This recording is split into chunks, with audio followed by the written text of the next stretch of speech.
नमस्कार विद्यार्थी मित्रांनो, स्वागत आहे तुम्हा सर्वांचं आपल्या यूट्यूब चॅनलवर. तर मित्रांनो, आजच्या या व्हिडिओमध्ये आपण सामान्य ज्ञानवरील काही महत्त्वाचे प्रश्न पाहणार आहोत, जे की आताच्या सर्व परीक्षांसाठी अतिशय महत्त्वाचे असणार आहेत. तर विद्यार्थी मित्रांनो, आपण TCS IBPS पॅटर्ननुसार सामान्य ज्ञानवरील प्रश्न कव्हर करणार आहोत. प्रत्येक व्हिडिओमध्ये अशाच प्रकारचे प्रश्न कव्हर करणार आहोत. तर चॅनलवर नवीन असाल तर चॅनलला सबस्क्राईब करून ठेवा, जेणेकरून तुमच्यापर्यंत प्रत्येक व्हिडिओची अपडेट पोहोचेल. तर वेळ वाया न घालवता व्हिडिओला सुरुवात करूया. तर आजचा आपला पहिला प्रश्न आहे, खालीलपैकी कोणत्या संस्थेने ग्रामीण भागात शिक्षणासाठी कार्य केले?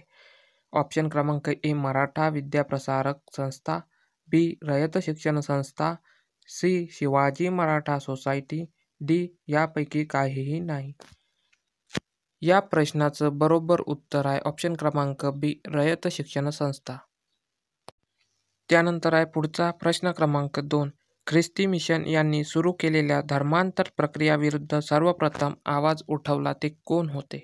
ऑप्शन क्रमांक A Ishwarchandra Vidyasagar, option B Mahatma Phule, option C Balshastri Jambhekar, option D Vishnubuva Brahmachari. या प्रश्नाचं बरोबर उत्तर आहे ऑप्शन क्रमांक डी विष्णुबुवा ब्रह्मचारी. सोबत मित्रांनो, तुम्ही सुद्धा या प्रश्नांची उत्तरे देत चला आणि व्हिडिओच्या शेवटी कमेंट बॉक्समध्ये 15 पैकी किती प्रश्नांचे बरोबर उत्तर दिले ते तुम्ही नक्की कळवा. त्यानंतर आहे प्रश्न क्रमांक 3, राऊरकेला पोलाद प्रकल्प हा कोणत्या राज्यामध्ये आहे? ऑप्शन क्रमांक ए बिहार, बी पश्चिम Bengal, C Odisha, D Kerala.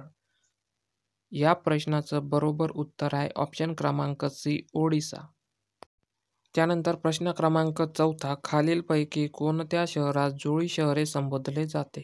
Option A Hyderabad Secunderabad, B Delhi Ghaziabad, option C Bengaluru Mysuru, option D यापैकी कोणतेही नाही. या प्रश्नाचं बरोबर उत्तर आहे ऑप्शन क्रमांक ए हैदराबाद सिकंदराबाद हे या शहरास जुळी शहरे असे संबोधले जाते. प्रश्न क्रमांक 5 आहे, नाईलची देणगी म्हणून रिकामी जागा या देशास संबोधले जाते? ऑप्शन ए आहे इजिप्त, ऑप्शन बी आहे सौदी अरेबिया, ऑप्शन सी आहे इराण, ऑप्शन डी आहे पोर्तुगाल. या प्रश्नाचं बरोबर उत्तर आहे ऑप्शन क्रमांक ए इजिप्त. इजिप्त या देशाला नाईलची देणगी म्हणून असे संबोधले जाते. प्रश्न क्रमांक 6 आहे, एखादे विधेयक हे अर्थविषयक आहे किंवा नाही हे ठरवण्याचा अधिकार कोणाला आहे? ऑप्शन क्रमांक ए आहे राष्ट्रपती, बी आहे पंतप्रधान, ऑप्शन क्रमांक सी लोकसभेचा सभापती, ऑप्शन क्रमांक डी आहे राज्यसभा अध्यक्ष. या प्रश्नाचं बरोबर उत्तर होईल ऑप्शन क्रमांक सी लोकसभेचा सभापती यांना एखादे विधेयक हे अर्थविषयक आहे किंवा नाही हे ठरवण्याचा अधिकार आहे. प्रश्न क्रमांक 7 आहे, भारताचे शेवटचे व्हाईसरॉय कोण होते? ऑप्शन क्रमांक A lord Wavell, B lord Mountbatten, C lord Cripps, D lord Linlithgow. या प्रश्नाचं बरोबर उत्तर आहे ऑप्शन क्रमांक बी लॉर्ड माउंटबॅटन.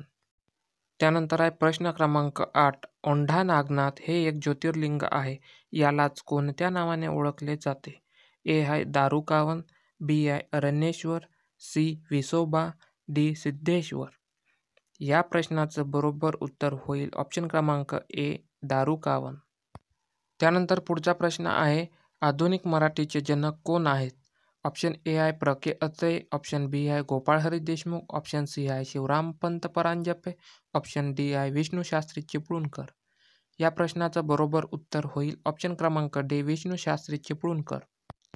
त्यानंतर प्रश्न क्रमांक 10 आहे, महाराष्ट्रातील खालीलपैकी कोणता प्रादेशिक विभाग पर्जन्यछायेच्या प्रदेशात येतो? ए मराठवाडा, बी विदर्भ, सी पश्चिम महाराष्ट्र, डी कोकण. या प्रश्नाचं बरोबर उत्तर आहे ऑप्शन क्रमांक सी पश्चिम महाराष्ट्र. प्रश्न क्रमांक 11 आहे, तापी नदी कोणत्या जिल्ह्यातून गुजरात राज्यामध्ये प्रवेश करते? ए जळगाव, बी नाशिक, सी नंदुरबार, डी धुळे. या प्रश्नाचं बरोबर उत्तर होईल ऑप्शन क्रमांक सी नंदुरबार. प्रश्न क्रमांक 12, अस्तंबा शिखर महाराष्ट्राच्या कोणत्या जिल्ह्यात आहे? ए नाशिक, बी अमरावती, सी नंदुरबार, डी धुळे. या प्रश्नाचं बरोबर उत्तर आहे ऑप्शन क्रमांक सी नंदुरबार. प्रश्न क्रमांक 13 आहे, भारताचे पहिले सरन्यायाधीश कोण होते? ऑप्शन ए आहे न्यायमूर्ती वाय व्ही चंद्रचूड, बी. न्यायमूर्ती चंद्रशेखर धर्माधिकारी, सी. न्यायमूर्ती एच. जे. कनिया, डी. न्यायमूर्ती सबरवाल.